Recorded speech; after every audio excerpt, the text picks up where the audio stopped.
everyone. Thank you very much to being here today. Bom dia para todos, todas. And I'm very excited to do this tour with you, showing a little bit of my history in São Paulo. Bom dia, everyone. And really glad you're here. Today we're talking about São Paulo, this huge city, very important today, and about the history of the Jewish community, but especially Bom Retiro. Maybe a few of you know Bom Retiro. I know that I'm seeing that you know a little bit of Portuguese, so maybe you know a little bit about Bom Retiro, the first Jewish neighborhood here in São Paulo.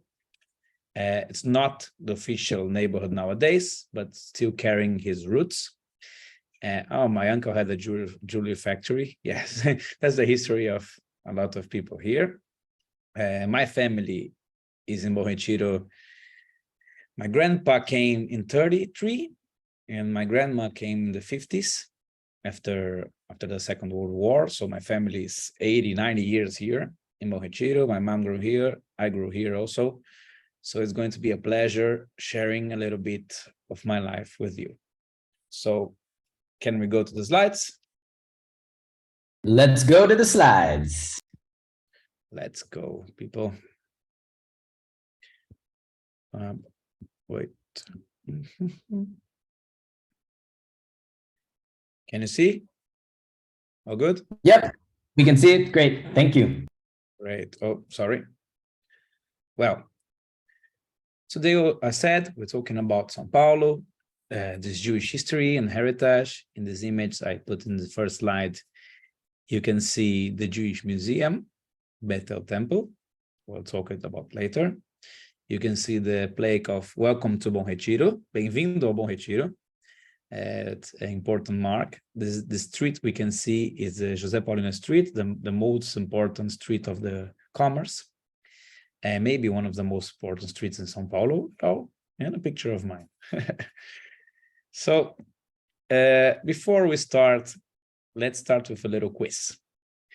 How many synagogues are in São Paulo? Do you believe? I would say A, 30, B, 120, or C, 70 synagogues. I will give you 10 seconds. Okay, let's go. Type in the chat, please, of course, your answers. 8, 7, 6, 5, 4, 3, 2, 1. Let's go. What's the biggest answer in the chat, moderators, please? We've got a solid mix. Solid mix? Lots of 70. Lots of 70. Oh, that's right. Amazing. The right answer is C, 70 synagogues, although we'll talk about this number later. And well, congrats everyone that said C. Let's see now. The second quiz. How many Jews live in São Paulo nowadays? A, 15,000, B, 65,000, or C, 100,000. Please type your answers in the chat. Also, again, 10 seconds. Seeing lots of Bs, lots of 65,000s, but again, a very happy mix. Lots of people, different things.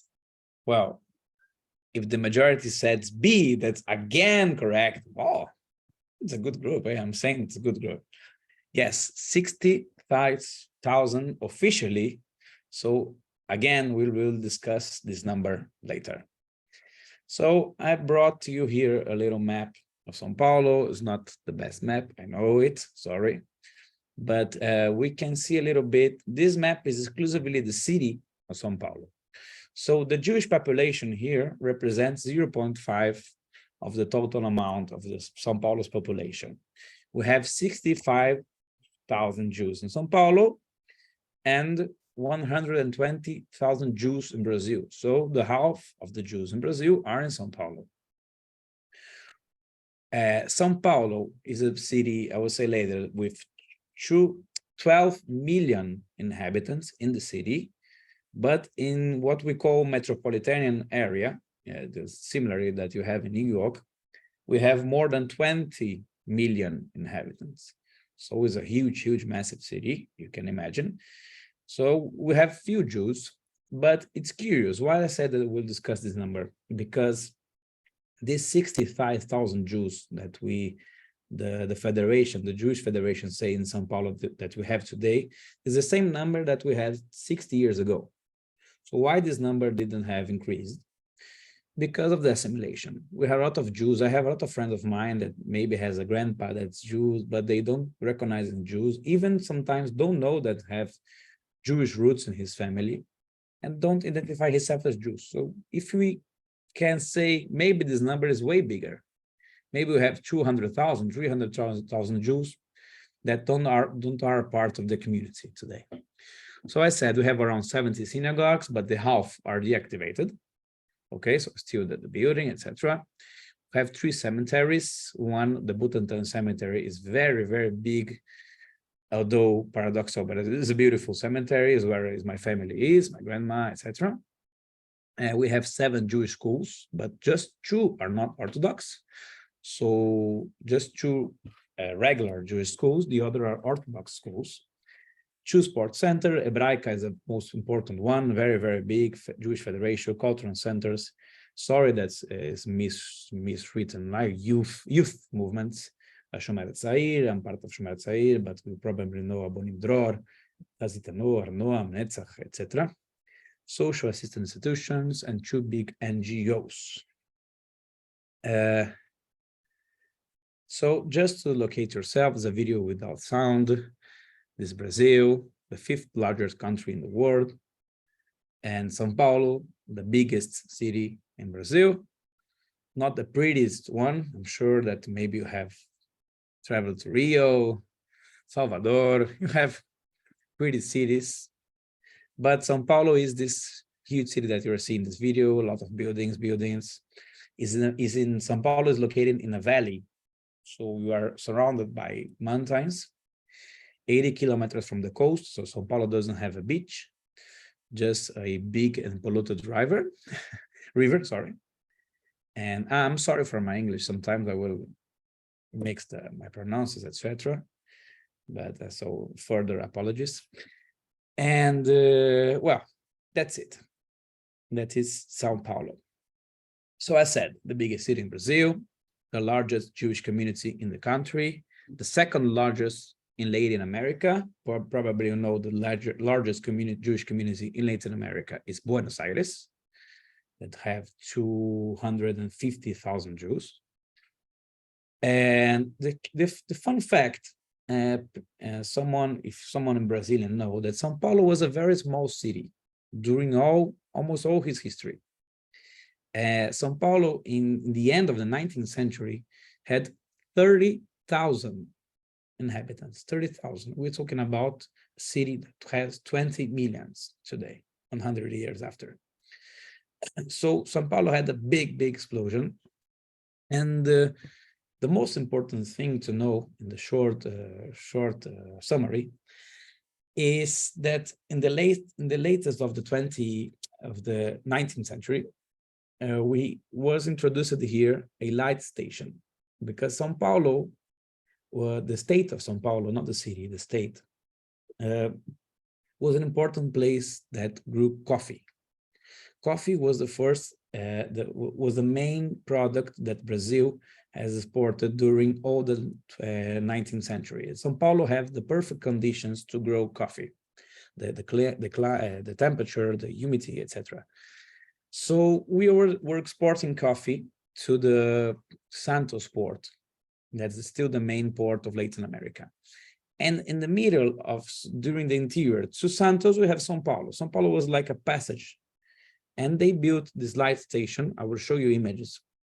It called light station. São Paulo Railway was built by the British investors. And why I'm talking about this? Because first of all, these light stations changed the life of the city and grew Bom Retiro. Bom Retiro, the neighborhood that we're talking today, was founded in the side of the light station, because when they built the light station, they built industrial homes and places to the workers to live. And that's the history, the mark of Bom Retiro. So now we are seeing again without sound. image of the light station. A station started to build in 1860, but was finished in 1901. So in the beginning of the 20th century.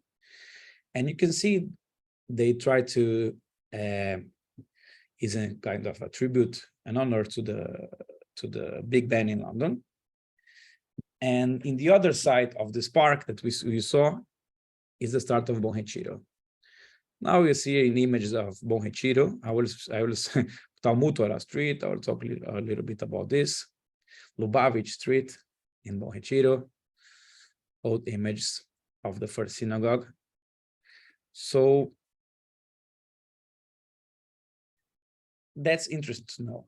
Bom Retiro started as a working class neighborhood, so from people that came to build the station and the first industries that merged around the light stations. And the first immigrants that came to Bom Retiro was Italians, because Brazil was the last country to abolish slavery. I don't know if you have heard about this. And during the 19th century, the end of the 19th century, the imperial government, Brazil was an imperial country until 1889, after was the republic. The imperial country started to bring white immigrants, because here was the majority of black people, right? So they needed white people, they wanted white people to mix. And the Italians were the first and the main waves of immigration. So this neighborhood started with the Italians. So the first street of Bom Retiro is called the Italian Street, Rua dos Italianos. But in the end of the 19th century, started to came a few Jews from Eastern Europe, and the old Ottoman Empire started to immigrate here. But the community started to consolidate after the 1910s. That is the period when we had the first synagogue established, Kilat Israel, I will show you, 1912, by the Bessarabian community, and especially in the 20s. In the 20th years in Bom Retiro, we had the second synagogue, we had the first school, Hebra Kadisha is the burial institution, probably you know. And after the First World War is when we started to have these biggest waves of Jews. The community started to grow in the 20s and the 30s, but especially in this interwar period and after the Second World War was the largest amount of immigrants. So between the 50s and the 70s, we lived like the golden age of Bom Retiro. Like this was a truly Jewish neighborhood. We had more than 40,000 Jews just in Bom Retiro, in a neighborhood of 50,000 people. So there was a pure Jewish neighborhood. I didn't live this time, obviously, but my mom was a child, and she says, like, if you could back in time and walk here in Bom Retiro, you could hear Yiddish in the streets, every corner, Jewish people walking. Like my youth movement, Hashomer Hatzair, when I was a kid, was decreasing by 100 people every Saturday, 80, 50, etc. In this time, Hashomer Hatzair had 500 people every Saturday. So it's totally different. And after the 70s, what happened is Bom Retiro was a commercial neighborhood. And so the Jews that started to thrive with his commerce, with industry, etc., went especially to Higienópolis. Higienópolis is a neighborhood 2 kilometers away of Bom Retiro, but is more upper in the mountain, is more a fancy neighborhood. Still, so started to be the Jewish community, and still today. Nowadays, the community is especially in Higienópolis neighborhood. It's close from Bom Retiro, but Bom Retiro still carry his roots, and we're going to see this. How we still carry the Jewish roots in his essence.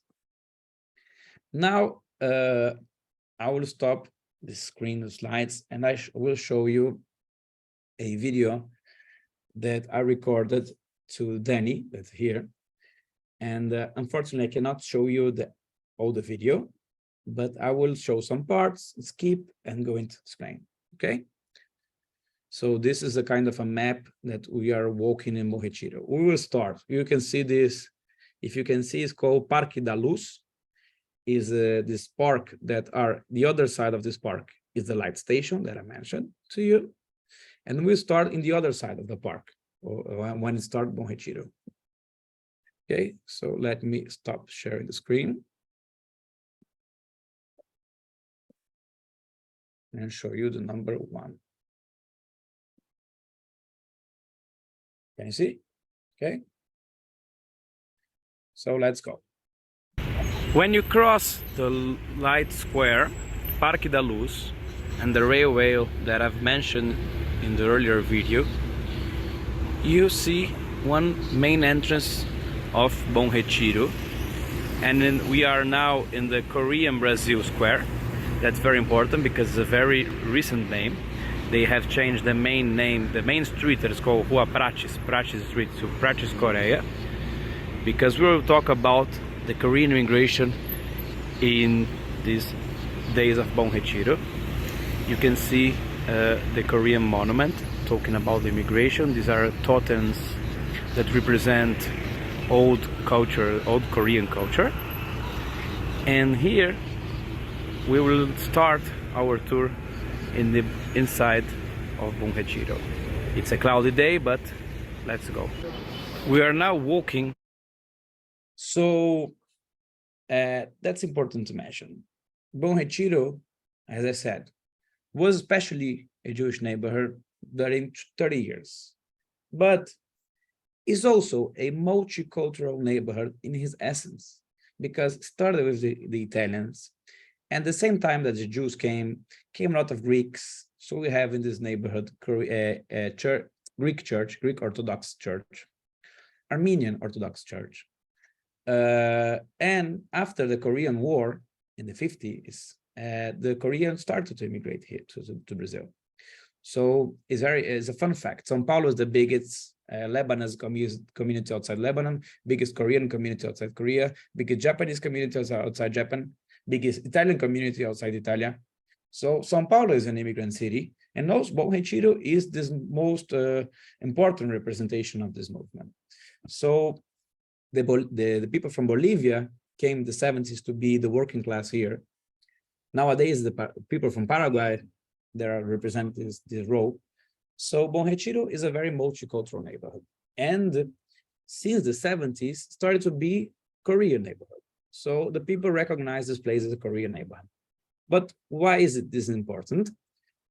Because since 6-7 years ago, the hegemonic part of the Korean community started a project to transform this neighborhood in a Korean neighborhood. And that is a problem, because as probably if someone of you is a historian, something like this, we know that history is not something that is made and done forever. History is always changing, and especially the memory is always a dispute, is always a arguments of speech. And I don't know, the Holocaust. If we start to deny the Holocaust, maybe in 50 years, the people don't know about the Holocaust and say this is a lie. So we need always to say the history about the Holocaust. And the Bom Retiro is the same thing. They are trying to erase all the history to say that's a Korean neighborhood. We had something very similar in other neighborhood in São Paulo that's called Liberdade, that nowadays they see as a Japanese neighborhood, but was the main Negro, black neighborhood in São Paulo, was the neighborhood of the slavers. They have a lot of church, cemeteries, and the government erased it all. They destroy all the cemeteries, destroy all the memories. So nowadays they are trying to rebuild this black memory in this neighborhood. Bom Retiro, they are trying to do the same thing. So they are changing the names. So we are here. This street is Prates, the most important street in Bom Retiro. When the Jews particularly have a big history in the street. My mom lived here also, etc. And they changed the name to Prates Korea. They try to change the name of Bom Retiro to Little Seoul. Seoul is the capital of Korea. And but they didn't want Little Seoul because Seoul is just a city, so they wanted to be Koreatown. So this stuff, of course, we have doing resistance. So we have a collective here that's called Bom Retiro é o Mundo. Bom Retiro is the world. That is composed is by Jewish people, Bolivian, also Koreans, that are saying Bom Retiro is a plural neighborhood, is a multicultural neighborhood in its essence. So we are here, we are living a debate of identity. And this is very interesting, I believe. I hope you're liking this. So, but well, back into the video. I will enter in Prachi Street, show some synagogues and some things in the way. In Prachi Street, and that is known synagogue were changed. In this, we call, I forgot the word in English. In Portuguese, we call villa, like, no, not village in English. By Korean. In this place, we have the second synagogue in the history of Bom Retiro. Security. That called Adat Iskanun, is a synagogue founded in 20 by the Polish community. Nowadays is a very interesting synagogue because they do mass conversions. So the majority of the regulars are converted Jews. You can see a lot of black Jews. And this is very controversial in the community because, of course, you know, a lot of religious people, Orthodox people don't accept these conversions. And one fact that I forgot to mention, the synagogues in São Paulo, they are very difficult to recognize as a synagogue. This synagogue is kind of different. Why? Why is different? Because maybe you haven't heard about the EMIAS attack in '94 in Buenos Aires, when they did a terrorist attack in a club that killed almost 100 people. And after this terrorist attack in Buenos Aires, all the Latin America community changed the security to maximum security. So the synagogues in São Paulo are top security. If you are taking photos from the outside, the security is going to say to you what we're doing. And the synagogues is very difficult to recognize. They don't have nothing that are similar to synagogues. They are just walls with very strong gates, and even sometimes don't have even the mezuzah. You'll see in the video. But this synagogue is different. This is right. That's known. You have a Magen David there because it's an old synagogue. And unfortunately, I'm not going to be able to enter inside. They open just in Shabbos. But that's a synagogue. Now I'm showing other synagogue in the same street, Rua Prachi, is it called Sacher Non. Is a synagogue from the 40s. It's very interesting, this building, but it's deactivated. They just open in Rosh Hashanah and in the Yom Kippur. But it's a synagogue from Lithuanian Jews from Lithuania. Trees, but we have the 12 tribes design there. It's a very interesting design of the building because it's pretty thin, right? It's right, Beit HaKnesset, it's Hager known, and the synagogue that is deactivated. So going to this corner of Prachis, we can see this building that is strange purple color was the former Renascença school. I studied in the school, my mom, my family, etc. Was the first Jewish school in São Paulo, founded in 24. But this building still in the Jewish community, but nowadays is a regular school. But this building does like an L. Do kind of an L, and the other part of the L. And he ends on this yeshiva of Lubavitch Yeshiva. I will show the image after. Here is the Ashomer Atzair Snif. One interesting thing about Bom Retiro is the old Jewish things, the old Jewish buildings were sold to Koreans. So the majority of Jewish building, like this Ashomer Atzair or the former Hevra Kadesh building, are now Korean churches, especially Korean churches. And they have different churches. I don't know a lot about the Korean of Protestants, but different ways of Protestants. But this is the old Ashomer Atzair. Majority. And now I came back to the Prachis, and I'm descending Rua Guarani. Guarani is an indigenous tribe of Brazil. Korean stuff. And And there it is. We cross a slaughterhouse, Jewish kosher. The Knesset, Achavat Reim, also by This is a Chavat Reim synagogue. Is this building from 44? It's very, you can see they have reinforced the gate. It's painted because a Chabad took over the synagogue in the last 15 years. So they have revitalized the synagogue. They open every day, and is founded by Polish Jews, but today is from everyone. Ashkenazim Jews.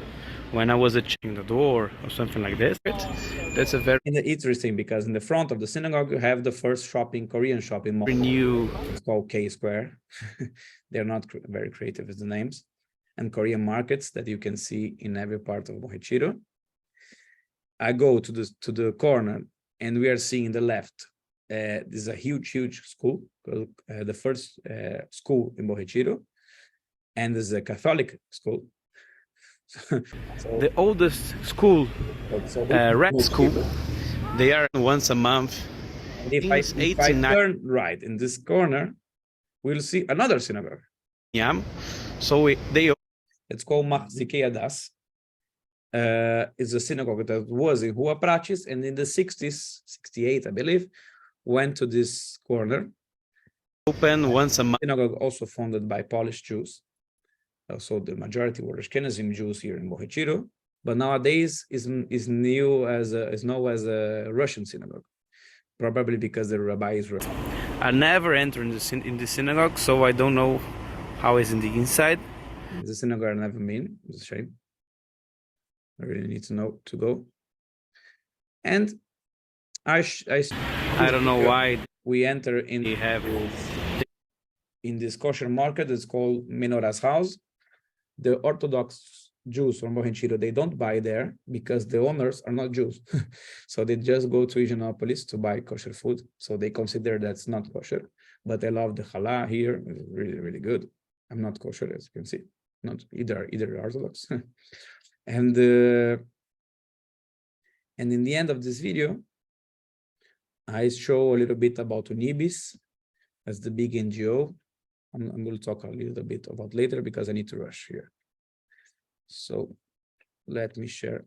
If you have some specific questions, maybe the moderators can talk to me, or we can do it all in the end.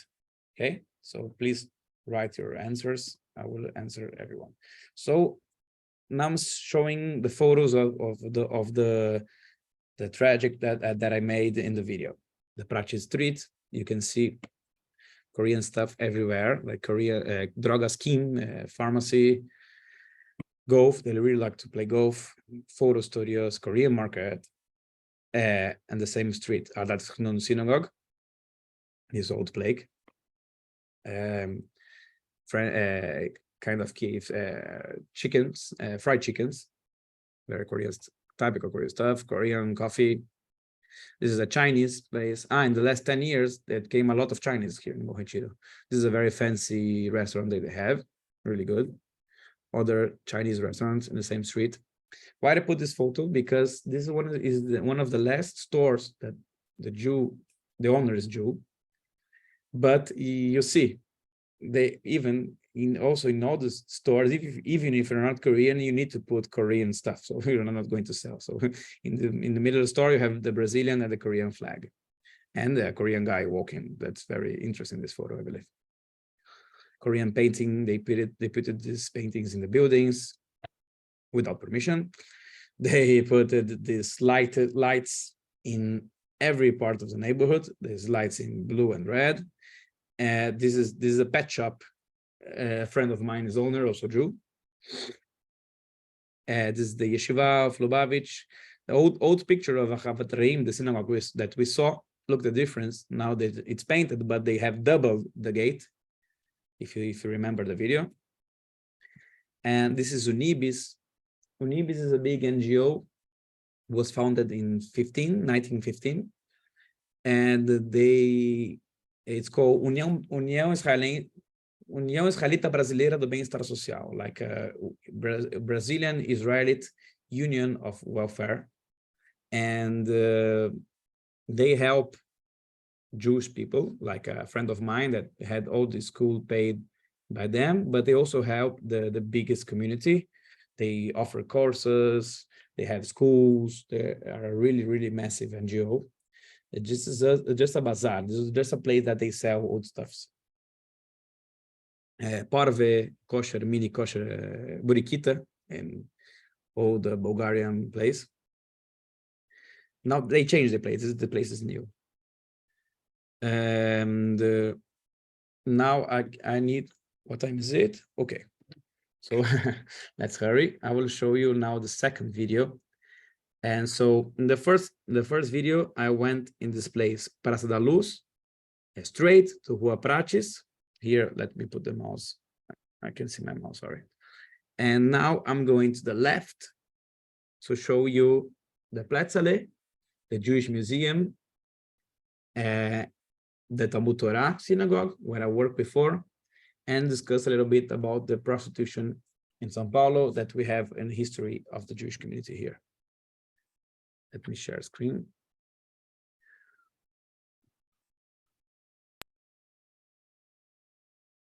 Luis.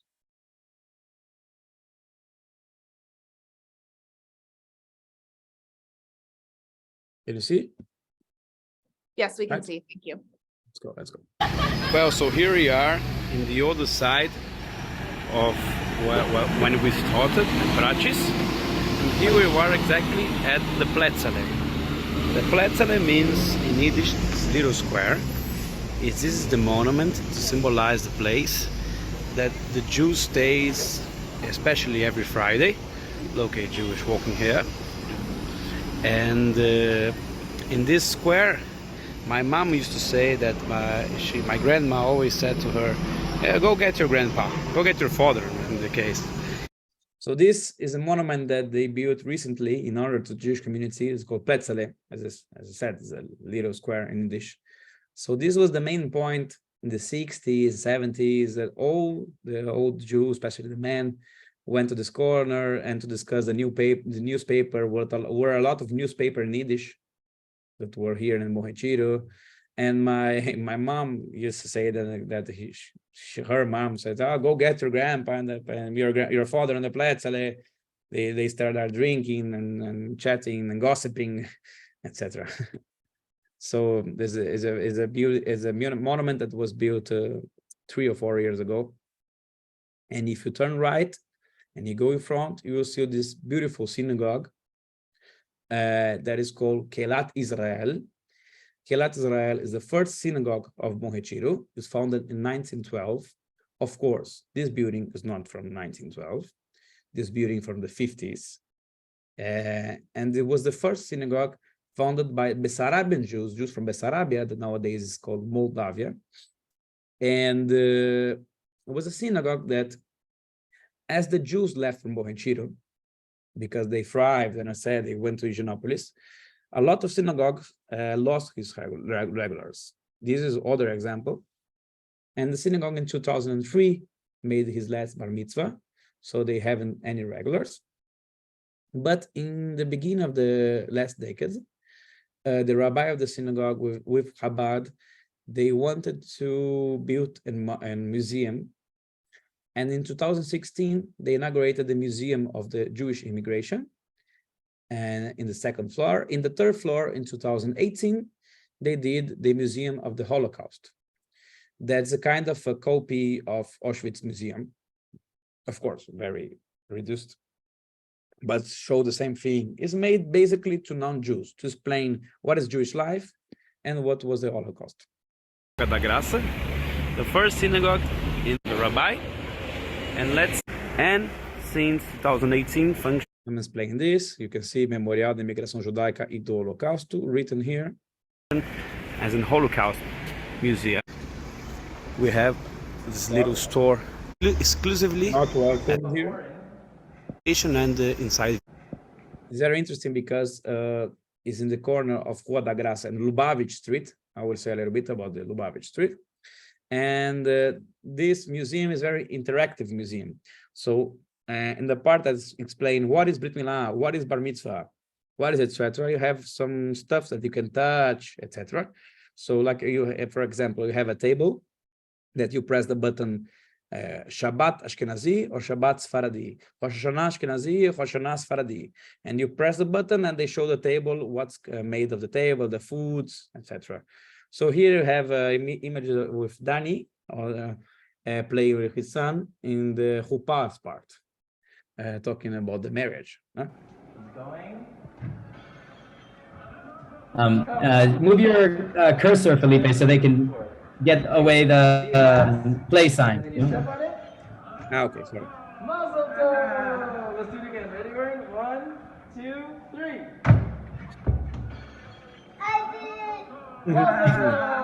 Very cute moments in the video. So just to know that it's a very interactive museum and built basically to non-Jews, right?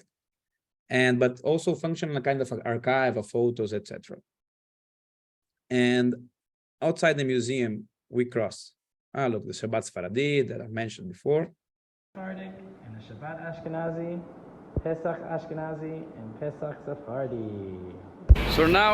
So in the outside of the museum, we can go to the Lubavitch Street.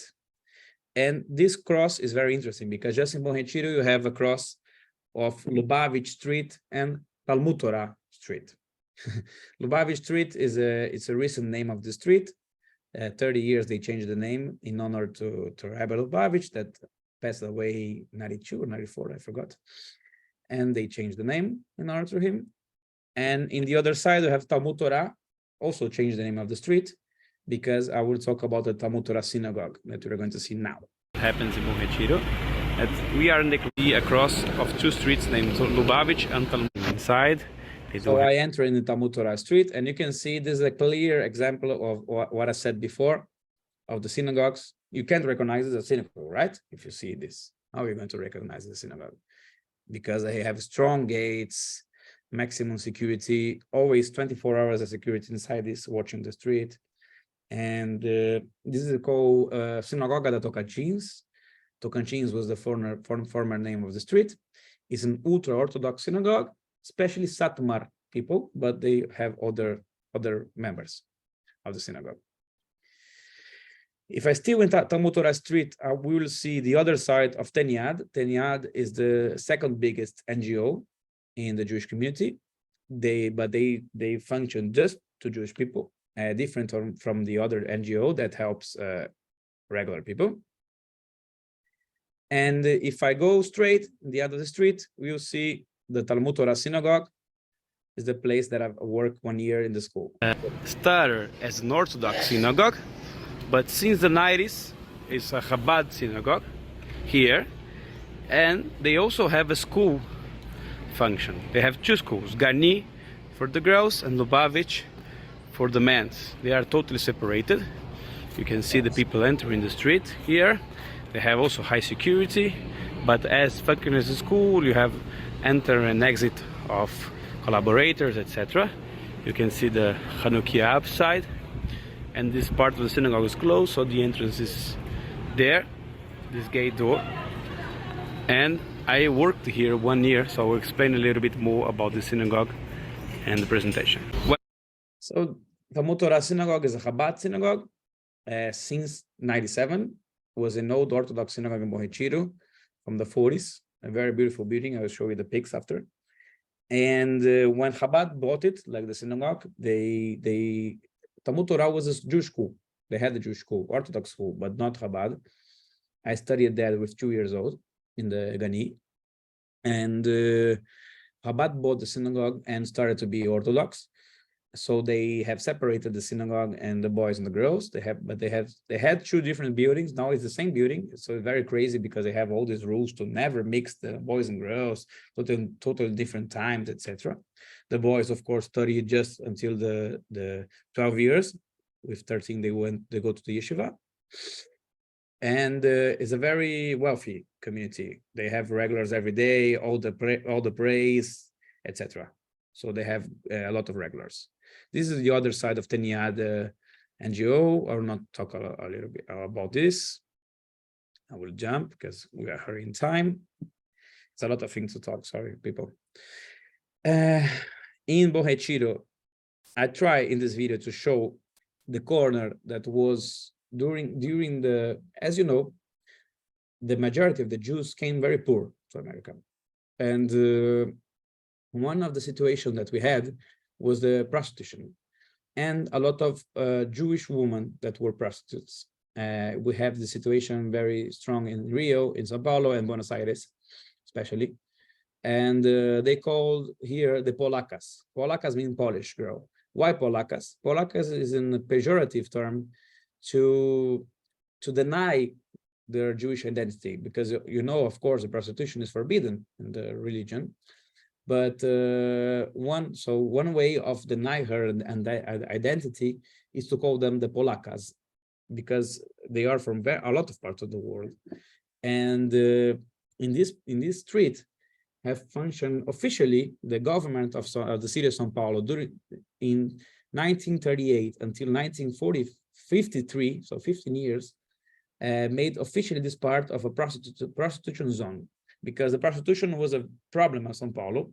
So the idea was to concentrate in a block, not of course just Jewish women or other prostitutes, but was a place that was knew by the Jewish prostitute woman. Of course, the Jewish community tried always to deny this memory, but they were very strong, and they create a lot of Jewish women's associations. They had their own synagogue, and they were speaking Yiddish every time. So we have a lot of Portuguese words that came from the Yiddish.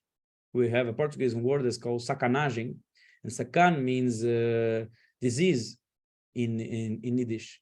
Sacanagem means when you fool someone in Portuguese. And this word came because sacan was disease, and when I came a guy with disease in the possible, the woman started to say sacan, like this guy, we are not going to do.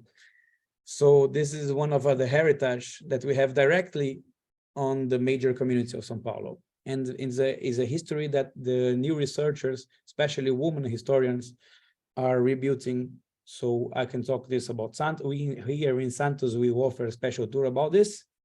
Of course, you can contact me after, but I don't have a lot of time. I have articles if you wanna read something after. Okay. And just to end Bom Retiro's tour, we have People's House, Casa do Povo, is this big building. Today is a very multicultural neighborhood, very important cultural center in all the city, but was founded by the Jews in 47 after the Second World War in honor to all the people that were murdered in the Holocaust. Was made especially by left-wing Jews. There were a lot of Jews in the Communist Party at this time. And so that's why People's House, everyone put a little rock in this building. And it was a very important building in São Paulo, but I don't know if you have heard about it, but we had a military dictatorship in São Paulo, in Brazil, sorry, during 20 years. So they have repressed the political activities in this building. So this building started to function just as a theater. They still have a huge theater that is abandoned inside. So as at the same time, the people were gradually leaving Bom Retiro, so this house stayed totally abandoned. When I was a child, this house was closed, and closed because the people not entered inside to live. And in 2012, the old Jewish community, with help of other people, started a project to rebuild this building with the help of the town hall government, and started to rebuild. And now this is a very, very interesting place with Jewish a lot of community cultural this place. theater. We have a choral that sings in Yiddish, a theater, Jewish theater, but also Bolivian dance, Korean dance, literature, arts, filming, everything in this building. So there's a very important mark of the city. Unfortunately, I cannot show you all the video, but you can see it's a massive place. They have they teach a lot of things inside here. They have this beautiful garden upstairs, etc. It's going okay? Are you following? Yes, Felipe, we have a few questions. So whenever you're ready, I can start sharing those with you. Okay, let me just show the pics of what we saw. Great. And when we open the questions, okay? So Yeah, let's maybe do another 2 or 3 minutes, Felipe, and then we can open up for questions. I know people really want to I'm ask. saying exactly 2 or 3 minutes. So look, this is the other. So this is Brazil. This is a Korean square. That when I started the first video, Parque da Luz, the Luz Square in the back. The other side is the light station. You have a Korean woman in the photo. I went to there to see the Platzele. This is the People House. In this time was a theater exhibition of Leste, Mizrach, that talk about the Mizrach immigration. You see Mizrach written. Is a phrase in Yiddish. Sorry, I can't translate it. But talk about the women. The choral, as I mentioned, tradition choral, psychoanalysis clinic, open to everyone, free. It is in the People's House. And art intervention is in the stairs. So look, the People's House inside, library, people work in the library. People's House, you have look, the toilet in 5 languages, different languages: Korean, Yiddish, Spanish, English, Portuguese. The garden upstairs, they have box. Look, agua, water, agua. I don't know how to talk in Korean. This is Lubavitch Street. Lubavitch in honor to the great leader Menachem Schneerson. Lubavitch Street. This is the senior living cared by Teniad. This is NGO. The rent. I forgot the word in English, but all the rent. The owners of the buildings are all Jews. So Rebecca, Sinai, Chai. I will catch the word later. Palmutora Street, Teniad, José Paulino, and you had the prostitution zone, just a Orthodox woman crossing. Arab shawarma, we also have Arabs here. They're not, there's not an Arab neighborhood, but we have shawarma, very good, very tasty. Photos of the inside of the Talmud Torah school and the synagogue. Here is the school and the synagogue at the same time. This is in upper right photo. And well, let's stop here. I have more to talk, but we can stop here. Shall I stop screen? The share screen? So why now, yeah, go ahead, Mara. I was going to say, why don't we all come together and stop sharing, and we can Okay. share some of the questions from the chat. One question I'm seeing a lot of, there's clearly a lot of diversity in Sao Paulo, both between the Jewish community and other communities. We're having a lot of questions about languages. What languages do Jews mostly speak among themselves? Portuguese, yes. Okay. Yes, but it's interesting because the first generation of the Koreans, they barely speak Portuguese, barely speak Portuguese. So there's a lot of restaurants. I love Korean food, okay? And I go to Korean restaurants and they like communicate with you like with the fingers, and they have the menu, a lot of words in menu that are not written in Portuguese, so they don't care a lot. Yeah. When people are going to visit Sao Paulo and they want to go to a synagogue, is there a lot of preparation that they need to do ahead of time? Do they need to tell people for security purposes, or can they show up and go through there? No, you need to have your passport. You need to talk with them previously, send an email, etc. Just exception of ultra-Orthodox synagogues. Some ultra-Orthodox synagogues don't have the security that I've mentioned. Like if you have put your kippah, if you know someone, you can enter. A lot of synagogues, if you know someone, is better. Okay, you can enter. But this, I don't know. We have a synagogue that I wasn't able to show the photos in the slide. It's called Safra Synagogue. The Safra family is the only billionaire family Jewish family in Brazil. They are Sfaradim. They came already. They were already bank owners in Syria and Lebanon, and they're still bank owners here. And they have a huge, massive synagogue, and they just allow you to enter if all your relatives are Jews. In my case, I'm not, because my father is not Jewish, just my mother. So I don't know. I have troubles to enter, even being a guy, the Jewish guy, etc. As you can see. So it depends on which synagogue you want to go. Okay, that's helpful, and I think there's a lot of people who are interested in visiting. And so can you tell us a little bit about what access to kosher food, but also what is a particular Jewish Brazilian cuisine? If there's any dishes that are unique to that community. Wow, that's a very good question.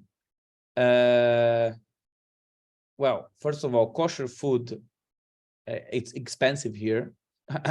Certainly in the USA also. So we don't have a lot of slaughterhouse, a lot of markets. They are all in Indianapolis. We have like 5 markets.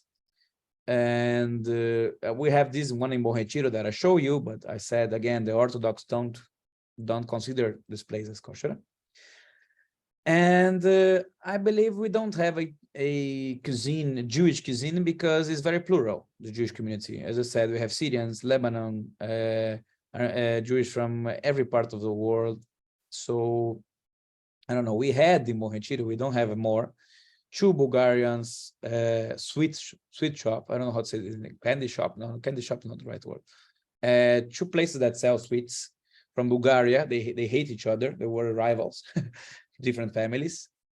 And we had the Yugoslavian restaurant. Nowadays we have just one called Shoshana, but they're not kosher.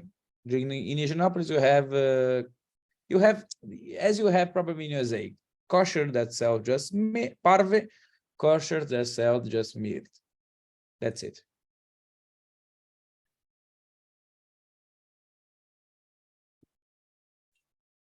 Bob, I see your hands up, but if you would like to add your question to the chat, we can share it there. Do you know if there is an Eruv or a rabbi, Felipe, that if people wanted to connect to that would help sort of guide this process, or there's no Eruv? I didn't understand. The rabbi to what? So in certain communities, there's a chief rabbi and so No. okay.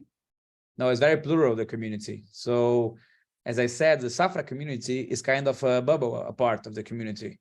They are close in their community. They have their own prayers. They have a lot of money.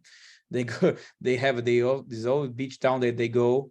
They have this own youth movement, his own care centers. Mm-hmm. They don't care about the rest of the community, but because the rest of the majority of the community is liberal, reformist. So we have 3 main synagogues called Shalom, Sip, and Bethel. That are liberals. You can talk with any of this rabbi. They are accessible. You can go. It's okay. But depends. If you are ultra-Orthodox, you want to go to the Satmars, you are other rabbi. Chabad, you have one chief of rabbi. Chabad, as probably you have in USA. So it depends of, it's very plural, the community. It's big. It's a huge community. We're also getting a few questions about Hashomer HaTza'ir. Is that youth group still active today? Can you share a little bit about your experience? Well, Hashomer HaTza'ir, as other youth movements, are dying. That's a very sad answer, but it's true. Hashomer HaTza'ir are struggling a lot to survive. Maybe if someone of you was from Hashomer HaTza'ir, Zak Vematz, we had this building in Bom Retiro that I showed in the video. We was without building a lot of years, but we could, with great lucky, build a place. Is in a very expensive neighborhood, but there was a Jewish woman that she doesn't have kids and nothing, so she sold to us very cheap a house. We have our house is in front of Bethel Synagogue, but we have like 10, 15 members every Saturday. We are in a big crisis of the year. I think it's also an ideological crisis, because the people nowadays are not doing more aliyot. The community does a lot of aliyah to Israel, but that was the main purpose of all the Zionist movements, and it's not anymore. So I believe it's a crisis of ideology, but also because São Paulo is a very big city, but it's very interesting because the people are all close in her own buildings. We call here condomínio. I don't know the exact word in English, I forgot. But it's like a building that have, I don't know, maybe 4 towers of buildings and all inside the building. Like you have your own square, own pool, on soccer camp. So the people stay close in her own bubbles. You don't go anymore to clubs, etc. Just Hebraica is the only exception, and is also decreasing. So the youth movements are all decreasing. Of course, the Safra youth movement, Netzach, still very strong, and the Shalom, a liberal synagogue, Noam movement, still strong, but they are just these two. The other movements like Shomer HaTzair and Abu Nindror, the older ones, are almost dying, and all the others. So it is a sad answer, but that's the truth. And about my experience, I grew since the 4 years old. When I was 17, I went to Israel to live in Israel to do the Shnat Akshara. It's a mandatory program if you want to be a Boger, if you want to stay in the Tnuah. Now I am part of the directory, but I'm not every day there. Felipe, there's a couple of people who are asking who are actually coming to visit. Maybe as soon as August, there's a couple later. Do you want to talk a little bit about Turismo Judaico and share that website just so people can reach out either to you or to Paula if traveling through Latin America? Yes, I can show. I will put, it's a good idea. I will put in the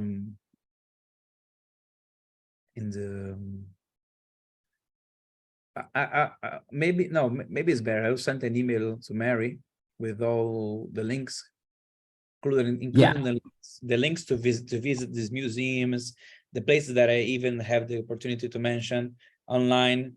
You can see these places online. They have photos, they have galleries, etc. Some virtual archive you can research also. But Turismo Judaico, Jewish Tourism, is a company that I work since 2019. Paola is a Argentinian woman that started to do this project. She connected local guides in every place. So I'm going to São Paulo. If you don't need to book a regular tourism agency, you can book us, that we work directly with guides that have grew the community, so they can share you the city and also his experience. Like in the case of mine, I do São Paulo and Santos. Unfortunately, I couldn't talk about Santos. And but we have guides in Brazil, in Recife, in Rio. We have in Buenos Aires, Panama, Venezuela. We have Danny Rothstein in Mallorca. So we have a lot of guides worldwide. So if you want to book with us in São Paulo, it's going to be a pleasure. I can show you all the stuff that I talk about more, and then can go drink a beer. A caipirinha is our major drink here in Brazil. You asked about cuisine and cocktails. Caipirinha, maybe you probably have heard about it. So it's going to be a pleasure to be with you here. Thank you so much, Felipe. I know it's hard to condense a whole history into 1 hour. It's impossible. So this was just a quick taste. So thank you so much for your time today, and thank you all for being here. We hope you learned a ton, and your interest is piqued into the Jewish history of Sao Paulo. Thank you all again. We'll see you next time. Bye-bye. Thank you very much. Thank you. Obrigado, everybody. Muito obrigado. Thank you. Tchau. Boa tarde, todos. Um excelente dia.